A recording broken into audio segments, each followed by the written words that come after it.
আসসালামু আলাইকুম গাইস, আশা করি সবাই ভালো আছেন। কি অবস্থা সবার?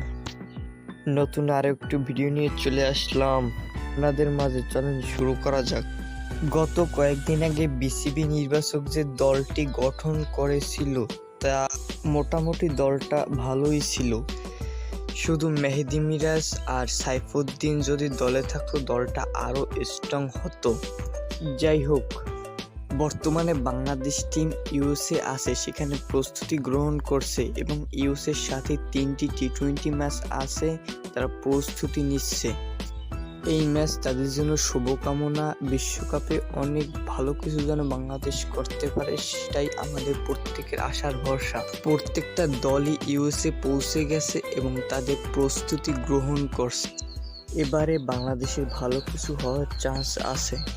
বিশেষ করে বাংলাদেশের টপ অর্ডারকে অনেক